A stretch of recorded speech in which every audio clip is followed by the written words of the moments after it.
Hey everybody, what's up? This is Tranquil Blab, coming to you today, overly caffeinated and just wanting to kind of kick it and hang out a little bit. Today, I didn't really know exactly what I wanted to do this week for my video. Oftentimes, I just kind of come up with stuff throughout the week.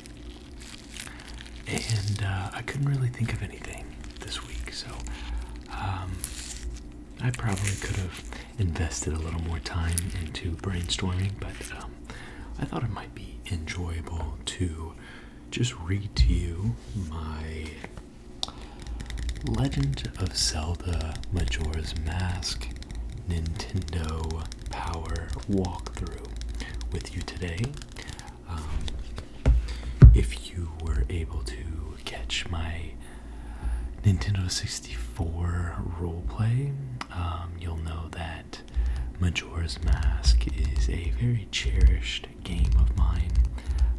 And if it is for you, that's awesome. You're in the right place. And if it's not, hopefully this video is just monotonous enough to kind of lull you into a nice deep sleep.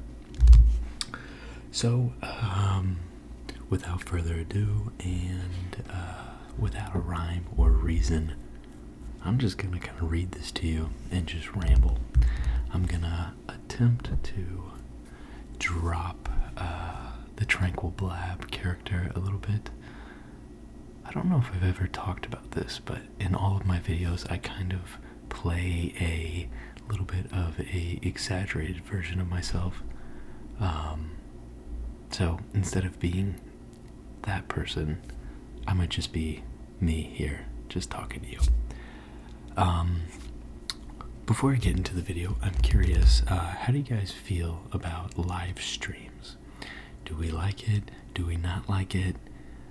Let me know your thoughts in the comments. I have a friend that's really getting into streaming right now, and I don't know why. It never occurred to me, like, oh, I could live stream on my ASMR channel, and it sounds like fun.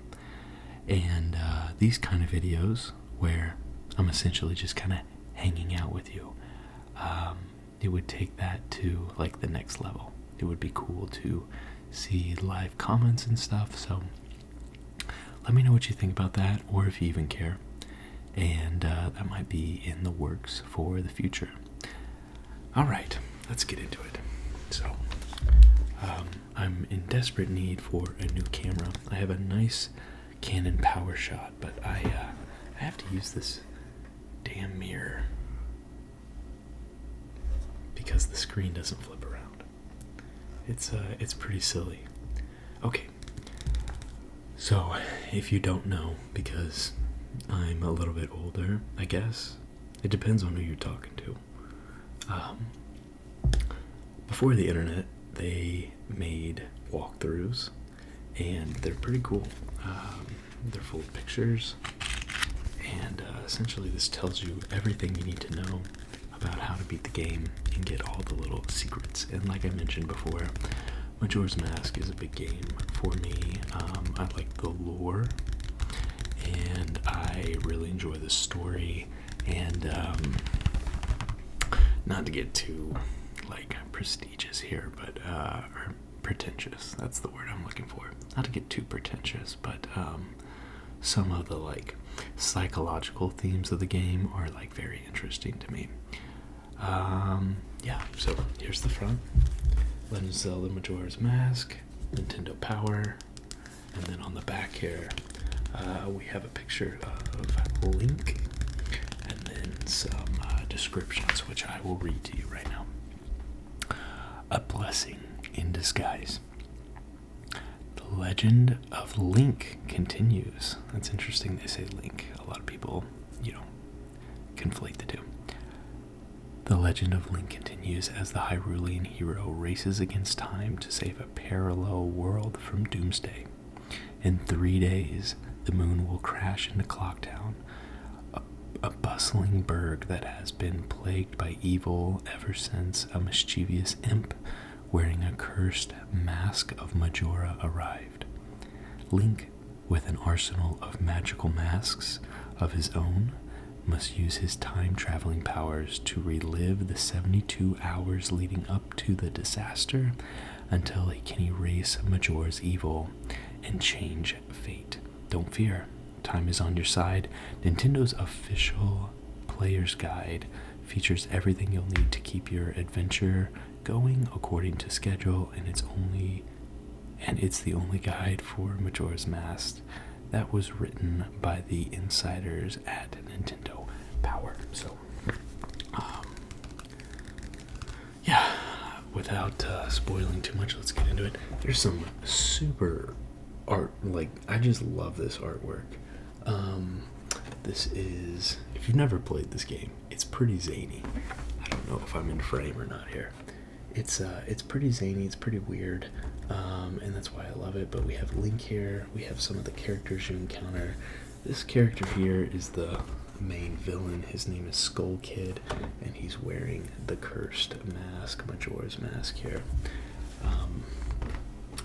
It says, shoot for the moon. In a parallel world, Link must stop. Okay, we just read that on the back, so no worries. I will skip that here. We've got some of the creators, the publishers and such, and then it shows the content here. So this is the map of the game here. We have an ice land, kind of like a desert land, a swamp land, and the ocean out here.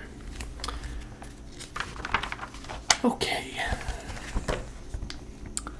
A Moonlight Masquerade. This is some lore for you here, if you've never played this game. Months after parting ways with his fairy sidekick, Navi, in The Legend of Zelda Ocarina of Time. Before we get into all this, I should let you know that if you haven't played this, this is a sequel to the beloved Legend of Zelda Ocarina of Time game. So that's what's going on here. Months after parting ways with his fairy sidekick Navi in The Legend of Zelda Ocarina of Time, Link sets off to search for his missing companion, the fairy. But what he finds instead is a pair of pixie pranksters. The two fairies are accomplices of the devilish Skull Kid, and the three of them ambush Link as he gallops his horse Epona out of Hyrule and into uncharted region of the Lost Woods. When Link regains consciousness, he awakens to find Epona and his magical ocarina missing. Always quick to react, Link follows their trail, but Skull Kid is waiting for them. Possessed and overcome by the evil power of the mask he stole from happy Hyrule salesman, the Skull Kid jinxes Link and imprisons the boy within the body of a wooden, plant-like creature called a Deku Scrub. Forced to cope with his strange new form, Link, the Deku Scrub, must also deal with his newly forged alliance with Tattle, the fairy carelessly abandoned by Skull Kid who never thinks about how his actions affect others, reluctantly guides our new partner through a portal to a parallel world. A world where everyone is a stranger, yet each look like a twin of someone Link has met in his homeworld of Hyrule. The parallel world Link stumbles into is one built around a towering clock. Time is everything in busy Clocktown, and it matters even more in the bustling burg since the moon has begun to creep threateningly closer and closer to the town. The shadow that the moon has blanketed the land with has cast a dark pall over its inhabitants. Everyone's personal life has taken a turn for the worse, and it's because of the mischief spread by Skull Kid wearing Majora's Mask and the influence his cursed guise has on the moon, the heavens, space, and time. In 3 days coinciding with town's carnival of time, the moon will crash. Only Link with his reputation as the hero of time, can save the doomed land of Clocktown. Okay, so this is a very dark game, and if you don't know, here, let me give you some triggers while I talk to you about this game.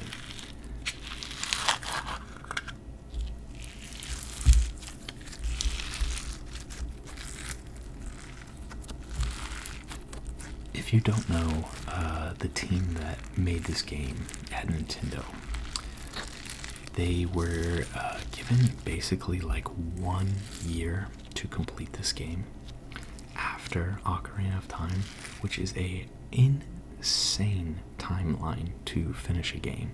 So the whole team at Nintendo was extremely stressed. They did not have a good work-life balance during this time, and a lot of it shows in this game.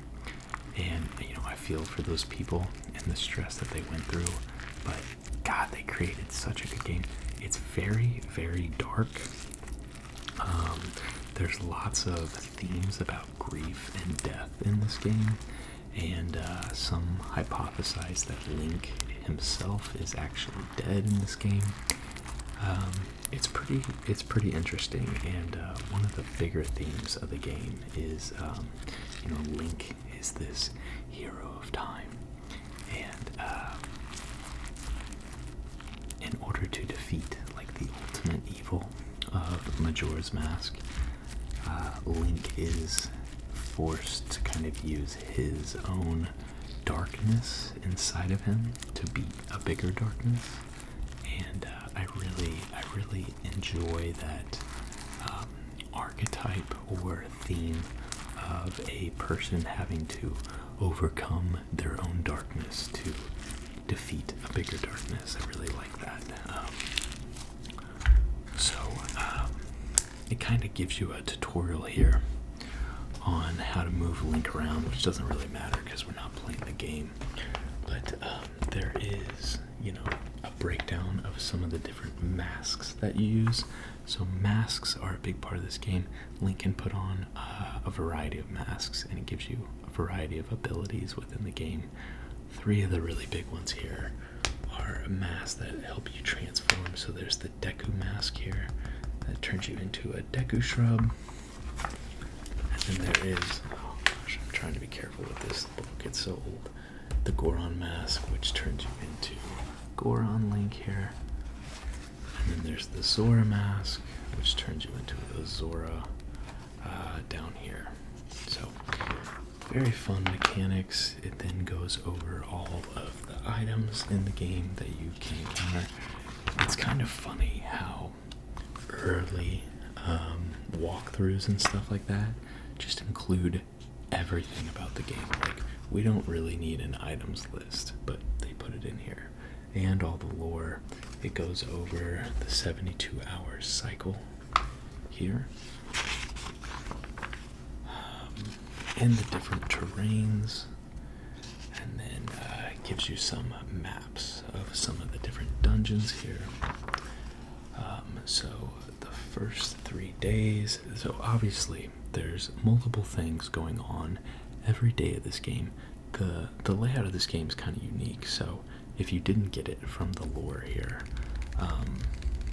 Link is given 3 days to do all these tasks, but it's super, super rare you can beat the game in the first 3 days. I actually have seen this done online, and it's pretty insane, but essentially, like, if Link talks to certain characters on day 1, it'll have a different effect on day 2 and 3, and then on day 3 you can reverse time because you are the hero of time, and you start back over at day 1, and you can kind of like correct anything that went wrong. It's pretty cool. So they talk about different objectives on different days here. Heavy spoilers, obviously, if you've never played this. It's breaking down the different areas of Clocktown. So Clocktown is in the middle of the map. It's like the main hub, the main city. And then we have, so this place that Link is in is called Termina, which is like a play on words of terminal.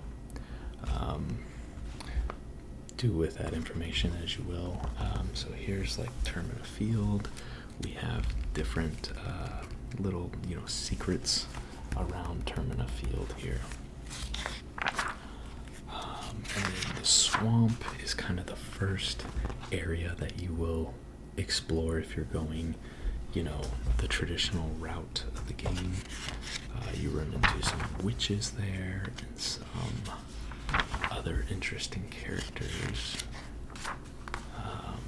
And then eventually, the lore with the swamp is that the swamp is poisoned, and all these people, all these Dekus think it's this group of monkeys that poisoned the swamp. So they are essentially torturing this group of monkeys, but the monkeys are innocent. So then Link comes in, he tries to find the source of what's poisoning the swamp. So eventually you make it to the source here, which is your first dungeon. And you go through the whole thing. This is breaking down the dungeon.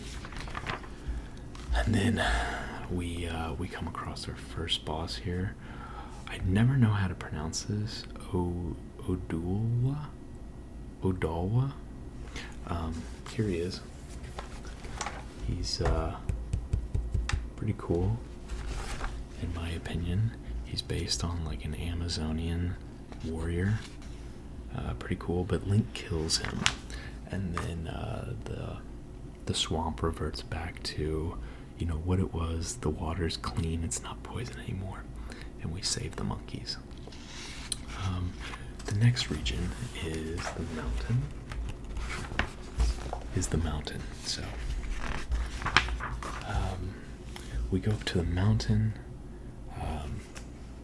So in all 4 areas of the overworld, there's an issue, and there's a little storyline. So in the swamp we had the poison issue. So in the mountain region here, everything is frozen over. Everybody's frozen, everyone's starving, they need food, and there's ice everywhere. And it's supposed to be spring there, but the spring hasn't come. So Link obviously investigates. We deal with some ghosts here of some Gorons. We get the Goron power, and we go to the main mountain, which is called Snowhead. So all of the cold winds that's freezing everything over seems to be coming out of the Snowhead mountain. So Link goes in there. It's the second dungeon. We go through the whole dungeon, and then at the core of the dungeon we find Got, which is this guy right here. Again, pretty cool boss. He's like a mechanical beast, and he runs in a circle. We fight him, we beat him, and then the winds stop. Spring comes to the mountains. Everything thaws out. Everyone can eat. We're Gucci. We're gonna press on. So then there's some tips and tricks on what you can do after this. Once you defeat a certain boss, it affects the rest of the playthrough. So there's certain things you can do after you defeat the boss. The third area here, we're going to the Western Ocean. So the Western Ocean story is a little more convoluted. There is this, it's actually very convoluted. There's these pirates that have stole these Zora eggs. There's this Zora band that's supposed to play this gig, but one of their members is missing because he died, and Link is there to kind of set all this straight. So Link goes in. He's got to get these Zora eggs from these pirates. He gets those. We learn about the band playing the audition here. Here's the Pirates Fortress here. So you're going through all this, and then there's this raging kind of storm at sea that won't go away, and no one knows why that's happening. So then eventually we get to the middle of the storm, and it's the Great Bay Temple here, which is the third dungeon, and we go through that.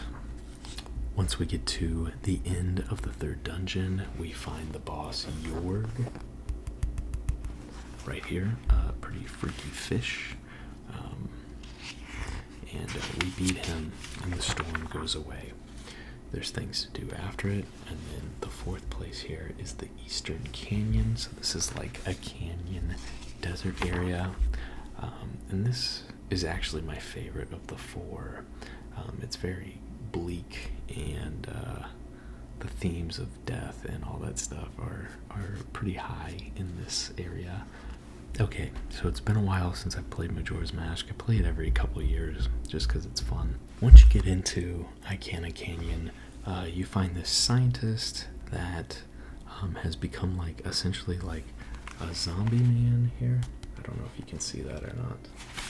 And his little daughter is scared, and you end up healing this guy, and there's like this house of the dead basically, and you go in there and you're like healing all the spirits and such. And then once you get through that, you get to the castle, which is like a kind of like this weird sky castle almost. You play the whole thing, and then you end up playing this song that turns the whole place upside down. It's just very bizarre. Anyway, we get through that. The last boss here is Twin Mold. It's this giant sand snake here. I don't know if you can see that or not. Anyway, I know I'm rambling here, but so this is where the lore gets cool, because after you kill one of the main bosses, it frees a giant. So there's these, look how weird these guys look. So there's these giants, and you need 4 of them from each area, and you play this song on the 3rd day. The moon is coming down, crashing into Clocktown, and if you have all 4 giants, the giants come to the middle, they come to Clocktown, and they literally hold the moon up. So once you get all 4, they're all holding the moon so it can't crash, and Skull Kid here, that's wearing Majora's Mask, he kind of freaks out because his plan's going bad. So Majora goes up to the moon, and then Link goes up to the moon, and this is like your final fight of the game. So when you go up to the moon, it is so weird. It's not like what you would think the surface of the moon looks like. It's like this super peaceful grassy field, and then in the middle is just like this single tree. So it's really strange. There's no music. You go up there, and there's like these kids running around the tree, and if you have collected all the masks in the game, you can do these puzzles with the kids, and you essentially get the best item. This is deep spoilers right here. If you do all this, you get this thing called the Fierce Deity Mask, and this is like the amalgamation of all the evil inside Link, and it's brought out in him, so he turns into this, which is essentially just like evil Link, and that's like, you're the most powerful, and you can fight Majora. You don't need that to fight Majora, but it's pretty cool if you do it. So anyway, the boss battle with Majora, it's not Skull Kid. Skull Kid's just possessed. You're actually fighting just the mask, and you end up beating Majora. Obviously, it's Nintendo. We're gonna have a happy ending. And after that, the moon does not crash into Clocktown. The 72-hour cycle that everyone's in is broken, and everyone lives happily ever after, essentially. It's kind of neat because it goes over like the 4 stages of grief is essentially like the themes of the video game, and acceptance is the last stage of grief, and when you beat Majora, everyone kind of accepts their fate and everything turns out okay. So I know this video was kind of all over the place. I like doing videos for you all. I like doing the role plays, but as I've mentioned before on here, sometimes I like doing videos for me. And as chaotic as this video was, I hope you enjoyed it. I kind of just like talking about my interests sometimes. So, yeah, let me know about the live stream, what you think about that. And I will get back to the regular videos next week. Thank you guys so much. I hope you have a wonderful day, and I will talk to you soon. Goodbye.